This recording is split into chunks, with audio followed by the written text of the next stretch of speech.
100%. I was arrested last Tuesday, stopping Frisk, no reason. It's the 4th time I've been arrested, and it has to do with the quotas. Like, it has to do with the money and the quotas. When I was there, all of them were black and Latino. All of them.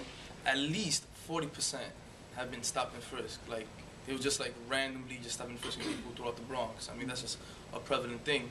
And like, we need to look at it that, like, I mean, it really messes up your record just for no reason. My first time I got arrested, I rode a bike on the sidewalk. And it's the end of the month, they have their quotas, they hop out on me, arrest me. It sucks, right? I get mad, I'm 16 years old, I don't pay the ticket. A few months later, and this is how racism works, right? I hopped the train, I got arrested. Now, in Harlem, on 116, right there on the 6th train, I mean, I did hop the train, but why did I hop the train? We need to look at it. I mean, of course, I mean, I could have not hopped the train, but we need to look at how it is. There's structural barriers. When we talk about structural barriers with education and the workforce, right? When people of color more unemployed, people of color do worse, you know, have less schools. But I mean, just look at the train station on 116th Street, where the uptown side, you have mostly black and brown people going up to the Bronx. The uptown side has no booth. The uptown side has 2 machines that barely work. They almost never work. The downtown side has a booth that works and has 4 machines that almost always works. So it's like, who's most likely to hop the train on which side, you know? And it's like, there's structural reasons, institutions. Another thing is, I mean, when I was there, I mean, like the corrections, I mean, the higher ranks, like the sergeants, the lieutenants, they tend to be whiter. But a lot of the people, you know, a lot of the grunts, you know, whatever, they're there. I mean, they're black and brown people too. And the big thing is the ideological struggle that is needed to stop this, because they wouldn't. I mean, you look at videos like in the 60s and 70s, we have young lords and Black Panthers, like literally, the community literally just fighting it out with the police, because you see the police is a majority white force. It's a foreign force coming to the neighborhood, like the same way we go into Iraq, right?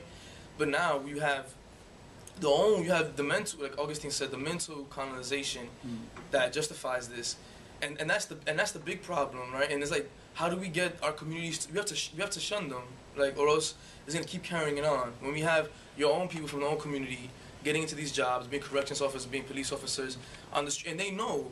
I mean, some of them don't care. A few of them do, but then it's like they're in a situation where, what are they gonna do? They're gonna quit their job, and it sucks for them too. I mean, not to sympathize with them, but that is the reality. One of the cops there, he knew it was racist. He said, I mean, I know it's racist. I know there's quotas. I'm not gonna lie to you. He says, I have a house to pay, and he says that I mean, I'm not to sympathize with him too much, but he said that he gets put on punishment posts, right? Because he doesn't follow out with the quotas. If you don't follow up with the quotas, they're gonna, even your own sergeants are gonna mess with you, and it's the ideological justification. And it comes down to the drug war. When I was there, last week, that was the 4th time I've been through the system like that, on any kind of like something petty. Now, it's always, you see people, for the most part, is open container, trespassing, whatever that means, and marijuana, hopping the train. But a new thing that came up, which was new, in this pills, like things that you get like prescribed, like Adderall or like Percocet, people getting arrested for that, like on a mass basis now. That's something new, a new development that comes up. And along with the drug, and it has to do with the drug war. And I didn't hear this. It's like where the demand comes from. Like, I mean, you get like, I mean, people like these drugs are made back home, right? When I say back home in the third world, right? Like Latin America or whatever. Then, of course, the middlemen are the people of our communities.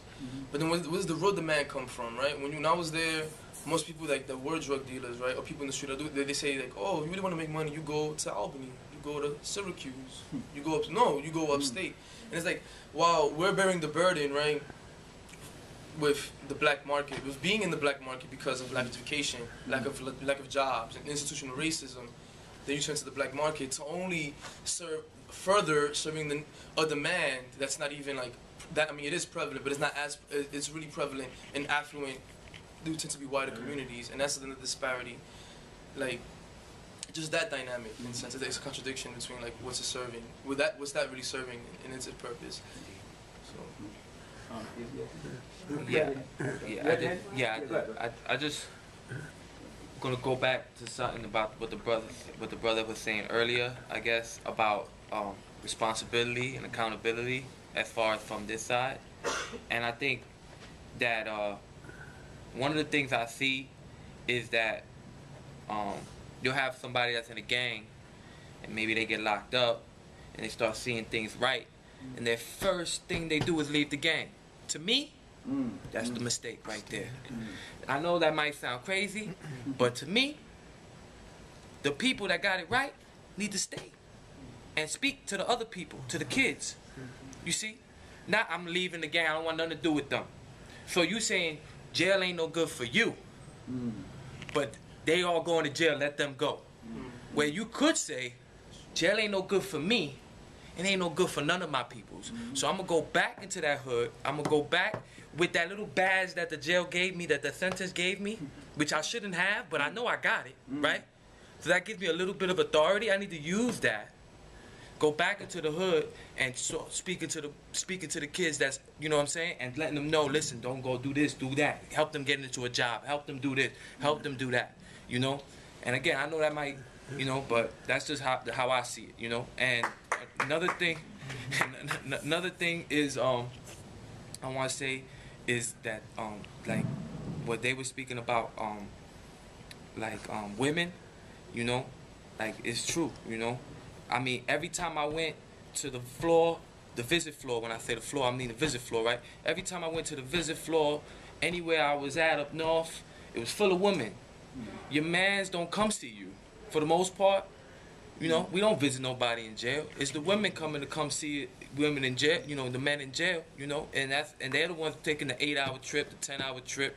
So I'm like, you know, it's really, and even, like at Occupy Wall Street, right? I started we started a prison industrial complex thing for prison solidarity, and 80% of the people that showed up to my first 3 meetings was women.